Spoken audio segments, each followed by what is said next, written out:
Oui, tu n'utilises pas les réseaux sociaux de la bonne manière. Si en ce moment on regarde un petit peu ce qui se fait sur les réseaux du style Instagram ou encore TikTok, vous avez rien remarqué de choquant? Depuis une dizaine d'années, quasiment tout le monde a un téléphone et quasiment tout le monde utilise les réseaux sociaux. Et j'ai l'impression que parmi les personnes qu'on suit, quasiment tout le monde raconte une bonne partie de sa vie.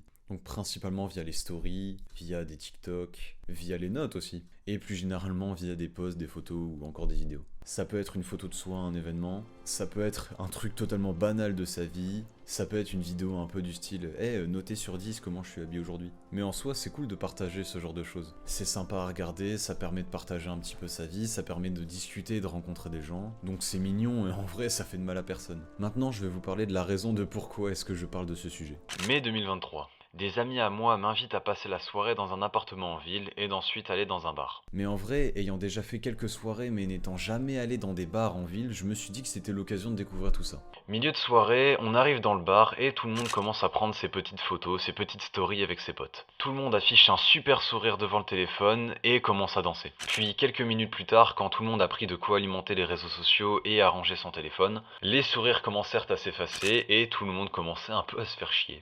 Au bout d'un moment, je suis rentré chez moi et je me suis posé la question de pourquoi est-ce qu'il partageait un événement qu'il n'aimait pas trop en faisant semblant de l'aimer. Et en vrai, la réponse c'est pas très compliquée, c'est que les réseaux sociaux sont vus par la majeure partie des gens comme une sorte de vitrine de soi-même. Vous savez, quand on passe devant une boutique dans la rue et que on voit une super vitrine avec plein de belles choses, bah là c'est la même chose, mais à la place de la boutique c'est une personne et à la place de toutes les belles choses qu'on va voir dans la vitrine, ça va être des beaux événements, des belles photos ou plus généralement une manière de montrer qu'on est heureux ou qu'on a une vie qui est incroyable. Une chose aussi qui est assez rigolote à savoir sur le fonctionnement de l'être humain, c'est que il préfère retenir le négatif plutôt que le positif. Ça veut dire que plus belle est ta vitrine, plus beau est ton compte Instagram, plus ça va créer de la jalousie autour de toi. Un exemple tout bête qu'on a sûrement tous déjà vécu, vous avez forcément déjà vu soit un de vos proches, soit une personnalité célèbre, qui était à un événement incroyable où vous auriez adoré être, qui faisait quelque chose d'incroyable que vous auriez adoré faire, ou plus généralement avoir une vie que vous auriez adoré avoir. Et la finalité c'est que on va placer ce genre de personnes sur des sortes de piédestals, parce que les seules choses qu'on va voir de leur vie, ça va être un peu leur vitrine des réseaux sociaux. Ça va être que des moments incroyables que on aurait adoré vivre. Et en soi, pour faire le lien un petit peu avec ce que je disais avant, peut-être que ces événements incroyables où on aurait adoré être, peut-être que cette personne se faisait giga chier quand elle prenait cette story. Ou peut-être pas, peut-être qu'elle passait un super moment d'ailleurs. Mais bon, en vrai, si c'était que ça, si c'était uniquement se créer une sorte de vitrine, une sorte de vie ou une image de soi qui va être destinée uniquement aux autres, ça ferait pas vraiment de mal aux autres, si ce n'est créer un peu de jalousie. Mais le gros problème, c'est que les gens ont inconsciemment compris ce système.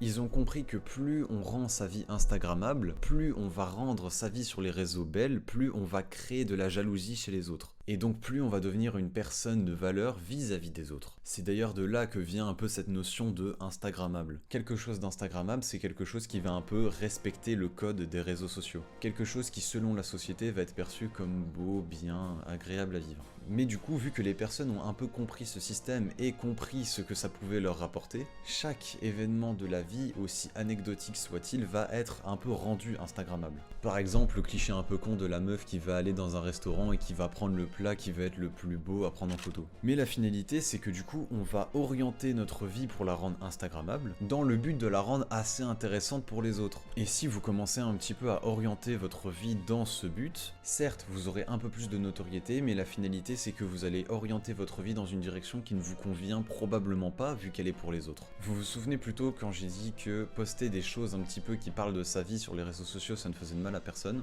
Eh bien j'ai un peu menti parce que selon ce que vous voulez atteindre avec ces posts, ça peut vous faire du mal à vous-même. Je l'ai déjà un petit peu dit avant, mais si ton objectif c'est uniquement d'augmenter ta notoriété et de plaire aux autres, certes sur le court terme on va dire tu auras plus de notoriété, tu vas être un peu plus heureux, mais sur le long terme, tu vas te rendre compte que ta vie ne te convient pas, vu que tu as vécu pour plaire aux autres. Si on commence à s'habituer à ce que notre bonheur vient de ce que voient les autres à travers les réseaux sociaux en nous, eh bien on finira par tomber dans une sorte de spirale infernale où on voudra toujours avoir la plus belle vitrine. Mais la principale question que je voulais apporter dans cette vidéo, c'est quand vous postez quelque chose sur les réseaux sociaux, est-ce que vous le faites pour vous faire plaisir, c'est-à-dire partager une photo que vous aimez bien, partager un petit événement de votre vie que vous trouvez rigolo, ou alors est-ce que vous le faites dans le but de recevoir quelque chose en échange? Ça peut être des compliments, plus de notoriété. Et dans ma vie, j'ai eu une période un peu sombre où je tirais bien plus de satisfaction du fait de raconter un peu ce que je faisais plutôt que de faire ce que je faisais. Par exemple, un jour j'étais à un de mes cours de tennis et je me souviens que j'avais littéralement défoncé à un match un de mes potes. Et du coup, sur le moment, j'étais un peu content de l'avoir battu, mais je me souviens que j'étais bien plus content, entre guillemets, de raconter que je l'avais battu plutôt que de simplement l'avoir battu. Donc en soi, ce qui me motivait un petit peu à jouer au tennis ou à faire des choses dans mon quotidien, c'était plus de recevoir une certaine forme d'approbation ou plein de compliments de la part des personnes qui m'entourent. Sauf que ça, c'était il y a déjà quelques années, et aujourd'hui, j'ai appris à faire des choses bien plus pour moi. Mais si je devais faire une sorte de conclusion à cette vidéo, ça serait apprenez à faire des choses pour vous-même. Apprenez à apprécier faire des choses uniquement pour vous. Apprenez à être heureux sans avoir à devoir le partager. Parce qu'aujourd'hui, peut-être que les personnes qui vous valident ou vous donnent une certaine forme d'approbation n'ont pas la même vision de la vie que vous. Peut-être que ce qu'ils trouvent beau ou génial, inconsciemment, vous trouvez que ce sont des choses moches et horribles. Votre vie et ce qu'elle contient doivent avant tout vous plaire à vous-même avant les autres. D'ailleurs, aujourd'hui, j'ai un peu parlé d'un aspect négatif des réseaux sociaux qui est la dépendance vis-à-vis de l'approbation des autres et cette envie d'avoir la meilleure vitrine possible, pas forcément pour soi. Mais dans ma prochaine vidéo, je parlerai de plusieurs aspects positifs des réseaux sociaux, parce qu'il n'y a pas que de la merde là-dedans. Enfin bref, vidéo terminée, n'hésitez pas à réfléchir un peu à ce que j'ai dit, mettre un pouce bleu, un commentaire, à vous abonner. Au revoir.